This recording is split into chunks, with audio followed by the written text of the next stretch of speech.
Acredito ter progredido bastante no entendimento do fenômeno amoroso. No início, estive interessado essencialmente nos mecanismos que determinavam a escolha do parceiro, interesse que sempre se renova e que me leva a fazer novas e mais acuradas observações. Depois procurei entender as peculiaridades do sentimento amoroso propriamente dito, suas origens, porque as relações afetivas adultas são tão parecidas com as infantis, determinando a presença dos grosseiros elementos possessivos, exclusivistas, totalmente contrários às ideias libertárias que continuam a me governar. Esse caminho tem me levado a um posicionamento contrário aos ideais de fusão do amor romântico que, a meu ver, estão em completo desacordo com a nossa realidade atual, exigente de maior mobilidade e de crescente competência para uma existência individual. Amor romântico é talvez o modo mais ciumento e possessivo de amar, apesar de ser uma adorável experiência e um ótimo remédio paliativo para nossa condição de desamparados. Essa peculiaridade positiva associada aos ideais próprios da época na qual fomos criados fazem com que as pessoas continuem muito fascinadas com esse tipo de envolvimento afetivo. Ao menos no primeiro momento, especialmente em fantasia, estão dispostas a pagar qualquer preço nele embutido.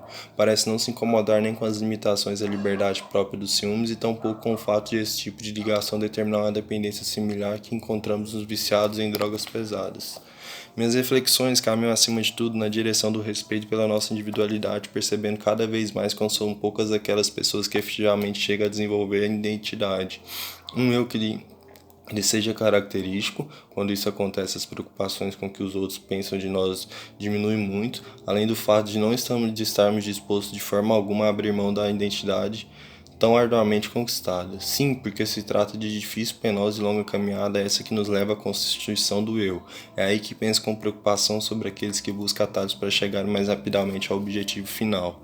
Pessoas que chegaram a esse estágio de desenvolvimento pessoal não pode ter mais interesse na fusão romântica. São inteiros e não metades que buscam se completar através do outro e sabem que suas fraquezas e limitações têm que ser resolvidas internamente, não através de outras pessoas. Esperam menos dos outros, são mais tolerantes para com elas e mais livres dos julgamentos delas. Pessoas que construíram o seu eu podem se relacionar amorosamente de uma forma nova, que tem o chamado de mais do que amor, ou mais amor. Forma essa muito similar que acontece nas amizades. Vejo a amizade como um sentimento mais consistente do que o amor e não como um prêmio de consolação. Pessoas que construíram o seu eu podem perfeitamente viver sozinho e gostar muito de seus destinos. A liberdade individual será maior ainda do que aquela que existe entre pessoas que vivem juntos de modo muito respeitoso, uma vez que nem mesmo as pequenas concessões precisarão ser feitas. Tudo é faca de dois gumes e aqui também teremos que fazer nossas escolhas. Isso quando é o caso, pois muitos são os períodos em que teremos que ficar sozinhos mesmo contra a nossa vontade, é aí que as diferenças são marcantes, pois o que não suporta a solidão trata sem critério, buscar um parceiro qualquer apenas para tapar o buraco que não suporta sentir. O resultado só não será catastrófico por mera e muito infeliz coincidência. É sobre o detalhamento de alguns dos elementos teóricos ligados à questão do amor que versam os dois primeiros ensaios desse livro. Os dois seguintes tratam de dois principais ingredientes negativos frequentemente presentes nas relações amorosas, quais sejam o ciúme e a forte tendência que temos para estabelecer uma dependência vital de outra pessoa. Ponto. O último ensaio esboça minhas primeiras reflexões sobre a solidão, condição que, segundo a minha convicção, não deve continuar a ser pensada como desesperadora e muito menos como algo da qual deveríamos nos envergonhar. Espero sinceramente que a leitura possa ser útil a todos aqueles que já estejam prontos para ao menos pensar sobre pontos de vista diferentes daqueles nos quais estão solidamente enraizados. Uau, legal, né? Esse livro aqui, mano, é muito interessante. Eu ganhei do meu avô. Na verdade, eu invadi a biblioteca lá da casa do meu avô. Era um fundo, assim, você sobe a escada e na frente tinha uns livros abandonados. Eu falei, não, vou pegar os livros, né, mano? Há um tempo eu já não leio, já tinha deixado a prática de leitura de lado. Gosto bastante de ler, eu leio, assim, frequentemente e tô apto a ler vários tipos de coisa. Eu gosto de ler desde de sociedade francesa, sociedade russa, na humildade de Victor Hugo e na humildade de Dostoiévski. E também eu gosto desses livrinhos aqui, ó. Desses três aqui, ó. Esses três livrinhos pra mim são sensacionais. É legal, uma trilogia. Eu até citei no livro, mas enfim. Vou ler mais uma parte. Essa parte aqui cabe reiterar sobre peculiaridade das nossas intemperanças. É legal ver. Convém, ponto 2, aqui está dividido como se fosse um seminário, né? É mais ou menos interessante como se fosse isso. Eu não sei se é legal ou se é alguma coisa assim ligada à convenção, mas vamos pensar, né? 2 de 3. Parte 2, 3. Convém distinguir namoramento, amor e paixão? Tentarei explicar as peculiaridades mais comumente encontradas nos relacionamentos envolvendo um homem e uma mulher. Ele aborda isso aqui de forma simples, né? Mas ao mesmo tempo atenta às interpretações de falsas, né? As hipóteses que formulei acerca do fenômeno amoroso só serão válidas se estiverem de acordo com os fatos que podemos observar cotidianamente e puderem nos ajudar a desvendar algum dos muitos segredos que ainda cercam esse aspecto da nossa vida anímica. Ou seja, ele te envolve numa dinâmica, e essa dinâmica ela é disputada até o ponto que a gente acredita que essa dinâmica vai ser necessária. Mas a partir disso, o que a gente entende por dinâmica? Talvez seja conveniente, inicialmente, tentarmos conceituar de modo um tanto mais rigoroso o que seja enamoramento, amor e paixão. Eles são alguns dos modos de expressão do fenômeno amoroso mais relevantes no nosso dia a dia. O enamoramento corresponde ao processo que ocorre quando duas pessoas se conhecem e veem no outro a possibilidade de encontro amoroso. Nos casos em que elas já se conheciam há tempos, parece que de repente se reconhecem com possibilidade amorosa.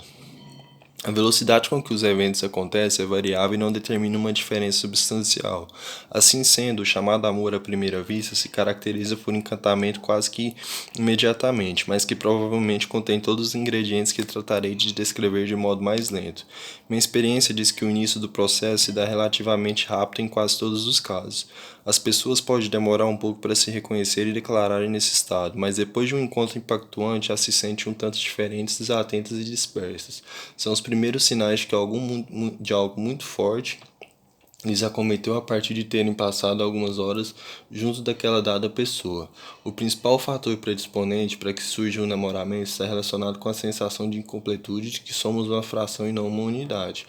Por certo, se nos sentimos inteiros, não teríamos desejo de fusão que caracteriza o sonho romântico. O namoramento surge envolvendo aquela dada pessoa porque nos parece que ela pode corresponder ao pedaço que nos falta. Ele depende, pois, de características que supomos estarem presentes no outro e vice-versa. É importante considerar mais uma condição íntima que predispõe para um novo encantamento. Sempre que nos sentimos desequilibrados, tenderemos a nos tornar mais suscetíveis para um novo envolvimento. Esse ponto aqui que ele aborda é frequentemente lido e relido, né? Porque assim, tá presente um namoro, tá presente alguma coisa, não é simplesmente só ser romântico. Ou ser romântico é algo em demasia que as pessoas desconsideram no século de hoje. Isso parece clichê, né, cara? Enfim, esse estado de desequilíbrio interno costuma ser de natureza negativa, ou seja, tendemos ao enamoramento, especialmente aquele que envolve um parceiro mais indiscriminado, escolhido de modo menos rigoroso, quando nos sentimos particularmente tristes e poucos competentes para suportar nossa condição objetiva ou subjetiva. O aparecimento de uma pessoa que preenche os mínimos requisitos exigidos pela nossa forma de pensar já será suficiente para desencadear o encantamento. É provável que condições mais estáveis aquela mesma pessoa não nos impactaria tanto. Um desequilíbrio positivo, aquele que sentimos quando mudamos de uma condição concreta ou íntima, pior para outra melhor, também poderá nos fazer predispostos para um novo enamoramento. Aqui as coisas se complicam e duas são as outras que por vezes sem perceber seguimos. Uma delas é a busca de uma nova fração mais à altura para nos completar. Agora o indivíduo quer se fundir com alguém que pareça merecedor dele. Quando for esse o caso, a regra é que a pessoa buscará alguém que corresponda de fato a um modo de ser mais sofisticado do que o que ocorria nos relacionamentos anteriores. A outra rota, mais sutil e a serviço das forças destrutivas que nos atacam principalmente nas horas de importantes conquistas positivas, é aquela determinada pelo medo da felicidade, ou seja, ao conseguirmos progredir em certas áreas da vida, tendemos para estragar ou ao menos prejudicar outras que aparentemente não estavam dando bem. Surge então a tendência em pessoas que já vivem um relacionamento afetivo de qualidade. Isso será definido melhor em breve. Há um novo enamoramento com alguém que apareça como um avanço, mas que os fatos irão demonstrar que trazem consigo mais desgosto do que satisfações. Temos que estar sempre muito atentos nos momentos de avanço pessoal, pois essa hipótese terá que ser excluída com total cautela por aqueles que não querem construir por um lado e destruir por outro. Não tenho a intenção, ao menos nesse momento, de voltar a discutir os tipos de encantamento amoroso, uma vez que já o fiz em várias oportunidades recentes. O fato básico é que nos enamoramos porque nos sentimos incompletos e nos tornamos particularmente vulneráveis, flechados do cupido quando nossa autoestima sofreu algum abalo negativo ou positivo. Ao consultarmos nossas vivências pessoais, sabemos que existe muito mais peculiaridade do que essas descritas e que dão um toque de magia ao processo de aproximação de duas criaturas que até aquele instante eram indiferentes uma para a outra. O namoramento faz exatamente isso, transforma uma pessoa que antes nos era indiferente em alguém absolutamente indispensável e cuja ausência parece que só nos resta a morte. É possível que esse elemento mágico, essa espécie de milagre, tenha impedido a análise mais rigorosa dos processos aí envolvidos.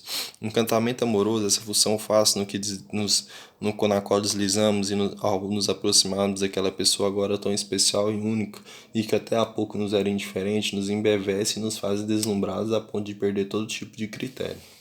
De um ponto para diante, não temos mais condições de avaliar a fração escolhida para nos completar. Perdemos o critério para controlar o que nos está acontecendo, só podemos achar que se trata de algo maravilhoso. Estávamos infelizes, desamparados e desesperados e agora nos sentimos inteiros, fortes, orgulhosos de nós mesmos e da nossa escolha amorosa. A felicidade agora encontrada depende da presença do outro, e que se ele partir voltaremos ao estado original, talvez até um tanto piorado, porém parece que nada disso faz mal. Não nos sentimos diminuídos pelo fato de necessitarmos do outro para conseguirmos harmonia e bem-estar. Para nós essas são as propriedades do amor, sentimento lindo que alcança apenas a um tanto os privilegiados e é assim que nos sentimos. Aqueles que estão enamorados sentem-se perplexos. Não sabe tampouco quer explicar o que lhe está acontecendo. Não se interessa por atitudes racionais a respeito do amor, só querem vivenciá-lo. Estão encantados com esse estado extraordinário de euforia que é vivido com uma certa dose de medo de que tudo acabe de despertar de um sonho bom. Tudo parece novidade, de sorte que até as atividades que eram exercidas com desgosto agora passam a ser prazerosas. Parece que estão livres de vez do tédio da banalidade cotidiana. Temem com razão que esse estado não perdure. Esforçam-se por mantê-lo, trocam todas as juras possíveis, tanto que garante a presença de uma nova vida, na vida, de outro como aquelas que farão deles eternos enamorados. Aquele que estuda o comportamento humano não pode deixar de fazer perguntas e de tentar dar respostas para questões dessa importância. Não partilho do ponto de vista de que a introdução de elementos racionais seja capaz de, por si, subtrair o encantamento dos fenômenos que esteja sendo analisados. Se isso vier a acontecer, terá sido porque o elemento ilusório e a superficialidade do processo eram tão evidentes que a simples introdução de uma lupa já foi o suficiente para mostrar todas as ranhuras do processo. Assim sendo, mesmo contrariando aqueles puristas que acreditam que o amor não foi feito para ser estudado e sim para ser vivido, farei algumas reflexões acerca do processo de enamoramento. Temos que levar em conta, quanto à escolha de parceria do parceiro amoroso, a existência de um importante ingrediente relacionado com o desejo sexual. Isso é particularmente verdadeiro para o homem, pois o desejo visual lhe assume enorme importância depois da puberdade. Aquela mulher percebida como especialmente atraente, bela, mas principalmente sensual, desperta nele um enorme desejo de aproximação física. O processo é diferente na mulher. Para ela, o desejo visual é menos importante, pois levará mais em conta outros ingredientes da personalidade do homem, como as condições social, intelectual e econômica, para saber se permitirá a aproximação dele. caso esteja dentro dos critérios de valor dela, que faz, portanto, uma seleção mais rigorosa e racional, assim que isso não signifique que busque sempre a pessoa que lhe seja melhor, ele será aceito. Nossos critérios de valor são mutáveis, daí o medo que sentimos de que possamos deixar de ser amados, daí também deriva o fato de que mudanças na autoestima determinam uma predisposição para novos enamoramentos e uma tendência à mudança dos nossos critérios de valor. Por que insisto tanto nessa questão? Para dar consistência à afirmação que faz que o encantamento amoroso contém um importante ingrediente racional e lógico, mesmo que não percebemos, usamos critérios para a seleção do parceiro. Pessoas mais competentes para lidar objetivamente com seus interesses, aquelas que chamamos de egoístas, são as quais têm mais consciência de rigor racional de suas escolhas. As mais generosas acham feio ter outras intenções mescladas às suas emoções, de modo que as negam, o que faz com que as outras intenções se tornem inconscientes e não que desapareçam. Esse elemento racional, ligado à admiração do outro em virtude de ele possuir valores legítimos ou não, tem relação direta com a vaidade. Esse ingrediente da nossa sensualidade, que nos faz portadores de uma excitação difusa ao nos percebermos admirados, olhados com desejo, ao chamarmos a atenção de algum modo que seja positivo, isso explica uma curiosa característica das pessoas enamoradas. Elas gostam de ir a lugares públicos e de exibir seu novo par. Imagina a reação de tantas e tais pessoas ao saberem da história. Sonham com seus inimigos maltratados pela inveja diante de sua glória. Tudo por estar ao lado daquela pessoa tida como tão especial, tão espetacular. É isso mesmo, sinto-me com muito mais valor porque fui recebido e aceito com o objetivo de enamoramento daquela pessoa que eu acho tão maravilhosa. Eu lhe digo, com palavras e gestos, como me sinto valorizado por ter me escolhido. Ela me diz o mesmo, trocamos incensos às nossas vaidades, você é a criatura mais incrível que eu já conheci e tive muita sorte por ter sido escolhido por você. Você é muita areia para o meu caminhão. E assim por diante, a ajuda de amor necessária justamente por ele não oferecer não oferecer garantias, se alternam com declarações que fazem bem à vaidade do amado. É um discurso amoroso um tanto superficial, pobre e extraordinariamente monótono e repetitivo, mas todo namoramento é vivido como único e especial, é como se o sentimento que une aquelas duas pessoas também fosse contaminado com a vaidade deles. Eles são especiais porque se amam e o sentimento que os une é especial porque eles são especiais. A vaidade, agora acoplada ao fenômeno de fusão romântica que está em curso durante o namoramento, tem uma importante função complementar. O objetivo é buscarmos um ponto de equilíbrio entre o desejo de integração próprio do fenômeno amoroso com o anseio de individualidade próprio de instinto sexual. Qual a solução encontrada pelo nosso cérebro maroto e sofisticado? Nossa função, nossa integração é vívida como única, especial e nunca antes perfeição igual foi atingida. Pronto, conseguimos a proeza de nos integrar a sermos especiais ao mesmo tempo. Truques assim são muito interessantes, mas é claro que não há possibilidade de roubarmos no jogo da vida. No momento posterior, o caráter nada especial e nem tão grandioso do nosso amor irá se manifestar gerando uma série de problemas inesperados. Creio que já deveríamos passar a falar do amor, que é para onde evoluiu o namoramento naqueles casos bem-sucedidos. Sim, porque muitos são os encantamentos que se estabelecem de modo tão desesperados que não conseguem sobreviver a mais do que uns poucos dias. De repente, aquela pessoa qualquer que havia se tornado única volta a ser comum a outra vez.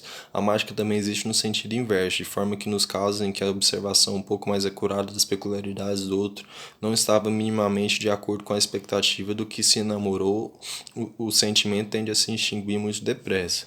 Isso sem falar das pessoas que jamais se namoraram e que disseram para o seu par que esse era o seu estado de alma. Procederam assim como algum intuito prático com o objetivo de obter algum favor.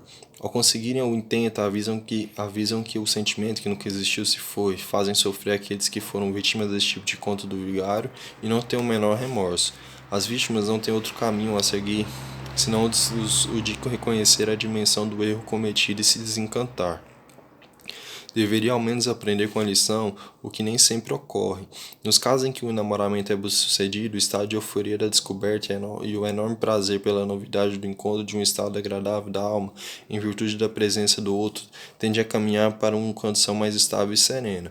O namoramento é, pois, um estado de euforia, perplexidade e melhora íntima derivada da presença de uma pessoa tida como muito especial e única. A vaidade é muito insensada. Ao mesmo tempo que o desamparo fica razoavelmente atenuado, além de talvez termos menos tempo para pensar nele em virtude do trabalho que o novo relacionamento nos dá.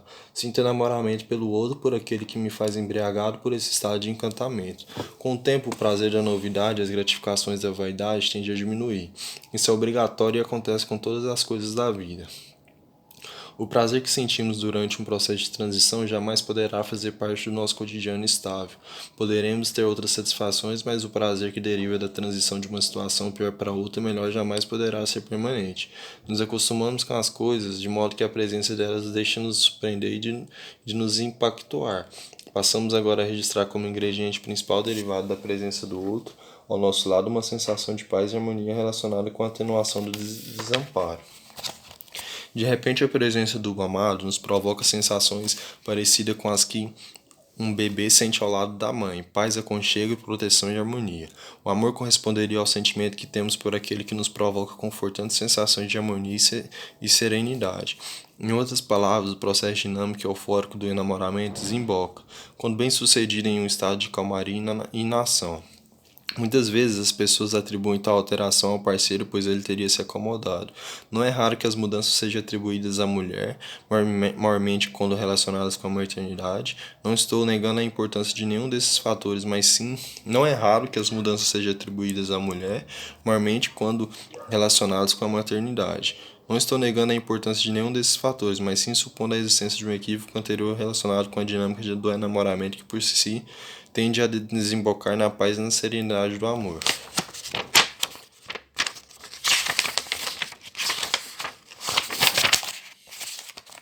No mesmo que nos. No mesmo. A, mi, a mesma pessoa que nos deixava orgulhoso, empolgado e embevecido agora nos deixa aconchegado e sereno. Podemos parecer que algo se perdeu com o amor que sentimos agora de natureza inferior ao que sentimos inicialmente. Tal impressão, porém, é falsa, deriva da vaga e precária noção que temos do amor. Aprendemos a pensar que ele é um sentimento maravilhoso. Vivê-lo é sinônimo de estarmos em uma condição privilegiada como exaltado, onde tudo fica rosa e a vida é bela. Não fomos treinados para pensar profundamente sobre nossos sentimentos. A verdade é que o amor corresponde a esse complexo de ingredientes que nos fazem ansiar por condições similares às dos primeiros tempos de vida, onde o paraíso é constituído por um estado de serenidade e calmaria. Todos sonhamos com a paz de espírito, com a vida serena e resolvida. Depois passamos a achar tudo isso muito chato e tedioso. Temos que decidir o que queremos para nós. Para tanto é fundamental sabermos o que podemos esperar de cada condição. Amor é paz e não aventura. Quem gosta de emoções fortes não deve aspirar por uma vida amorosa estável e serena. O amor é ótimo desde que saibamos qual estado que através dele iremos atingir. E mais que gostemos efetivamente de vivenciar esse estado, algumas coisas são colocadas como pessoas desculpa, eu estava lendo aqui a mais. Muitos casais tentam resolver a contradição entre o anseio de aconchego e o das fortes emoções do enamoramento. Através das brigas sucessivas, nas quais a separação é vivida como iminente, nesse ponto sentem a dor da ruptura amorosa, que é terrível. Depois encontra o modo de se reconciliar e experimenta de novo o prazer do reencontro, a excitação dos primeiros tempos, o estado exaltado próprio do enamoramento. Volta a paz e a tediosa harmonia. É claro que não são todas as pessoas que vivem a harmonia como tediosa. Aí parece que a relação está se banalizando, que não tem mais a excepcionalidade dos primeiros tempos. Aparece como necessário uma nova briga que repetirá o mesmo ciclo. Gostaria de afirmar mais uma vez que penso o amor como um fenômeno relacionado com nossas primeiras vivências, com os primeiros momentos de nossa existência ainda dentro do útero. O sentimento é, pois, da natureza regressiva e repete sensações que todos nós vivenciamos. É incrível que a ele tenha se associada a ideia de excepcionalidade e se esteja vivendo algo de especial e único. Quantas proezas podemos atribuir à nossa vaidade, que em tudo se mete sempre para dar a impressão de que somos diferentes, extraordinários, menos insignificantes, que nos vangloriamos de feitos que de fato tenhamos praticado, já é algo duvidoso. Agora, gabar-se de fatos inexistentes é pura tolice. Vivemos a fusão romântica como se excepcional. Com o intuito de conciliar nossos anseios de individualidade com a necessidade de fusão que atenua o desamparo da nossa condição, o amor é apenas o remédio para o nosso maior mal, qual seja, O de nos sentirmos frações quando somos de fato unidade. A vaidade é um importante ingrediente da nossa sexualidade, que se torna mais relevante ainda porque nos atém outro grande mal, o da nossa insignificância. Ao nos encantarmos por uma dada pessoa, sempre tida como uma obra-prima da criação. Nos sentimos completos graças à sua presença e vivemos uma experiência excepcional e única, que é igual a todas as outras histórias de amor. Podemos, no máximo, nos sentir orgulhosos, envelhecidos e superiores por ter tido a ousadia de viver aquilo que todo mundo anseia e que nem todos têm a coragem de vivenciar. O que podemos dizer da paixão? Acho que uma boa forma de iniciar sua abordagem é dizer que ela corresponde a um estado de namoramento que se prolonga por mais tempo do que aquelas poucas semanas que são usuais. Por que isso acontece? Quase sempre porque existem obstáculos externos que deverão ser superados. Por exemplo, os sujeitos ainda têm relacionamentos anteriores mal resolvidos ou terão que enfrentar problemas sociais derivados de diferenças de idade, de condição social e etc. Assim, o namoramento não pode evoluir no tempo usual para a paz e o aconchego, porque tais obstáculos determinam um atraso nos planos de vida. Isso é o que se pode observar numa primeira abordagem. Uma análise mais acurada tem nos mostrado que o impedimento... Peraí, eu tive uma noção do que é mais ou menos a... Como é que chama, cara? Não é um aspecto sexual. Enfim, deixa. Minha experiência pessoal... Ai, me perdi. Isso é o que se pode observar na primeira abordagem. Uma análise mais acurada tem nos mostrado que os impedimentos externos são de relevância duvidosa, que os maiores problemas são internos e subjetivos.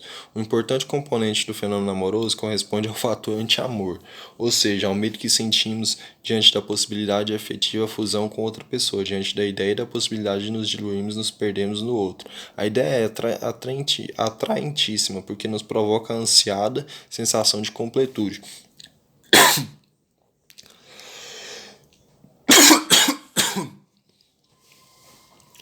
Mas ao mesmo tempo é apavorante, porque nos faz temer a perda da identidade conquistada a tanto custo.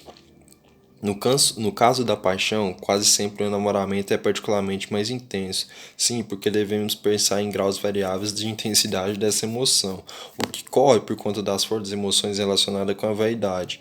Dizia da paixão que corresponde ao enamoramento de intensidade suficiente para ativar um enorme medo relacionado com sua consumação.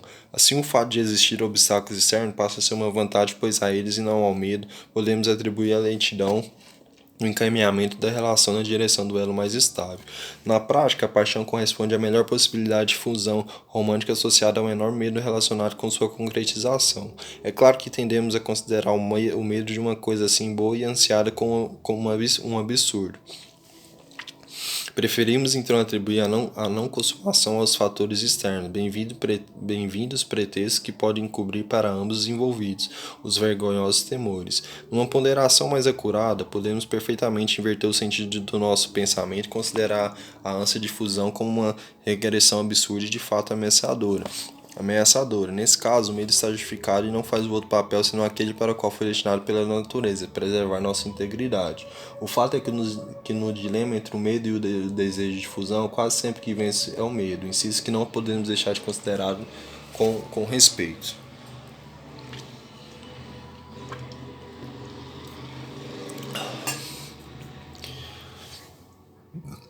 Minha palavra em convencimento, ou minha primeira lição pessoal, foge da dinâmica porque não é isso que eu tô lendo.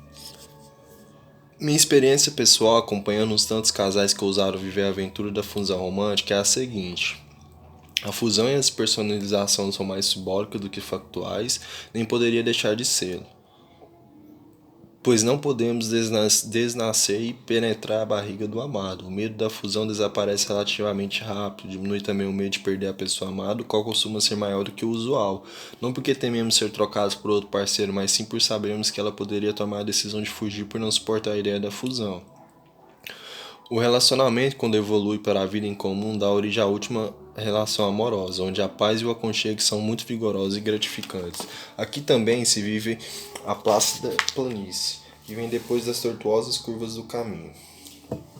A condição que pode ser sentida como perda de intensidade apenas por aqueles que não se familiarizaram adequadamente com o verdadeiro significado do fenômeno amoroso.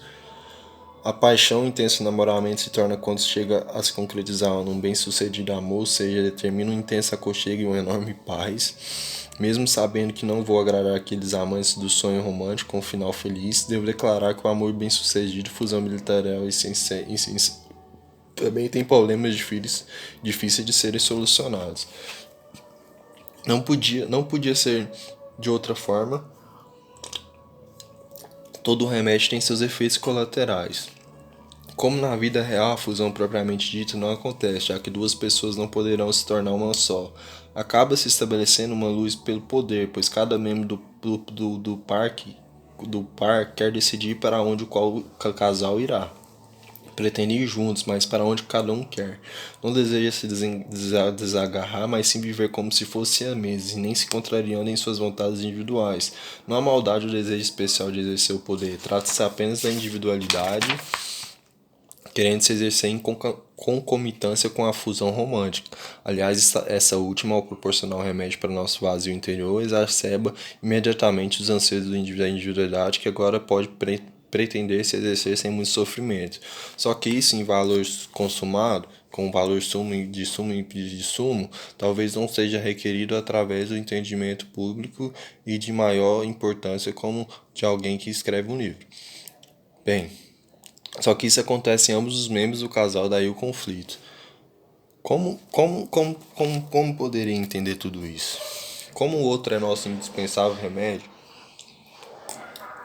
torna-se difícil imaginar que não tenhamos tendências possessivas, exclusivistas e que se der nem tentemos coibir algum dos seus movimentos, aqueles que nos parecem mais ameaçadores.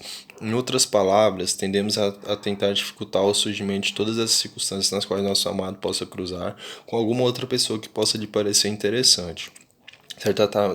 Certamente trata-se de uma missão impossível, mas nem por isso deixamos de tentar exercer desse aborrecido controle sobre o outro. É aborrecido quando somos controlados, mas aparece como ato indispensável quando somos nós o que controlamos. Legal, né?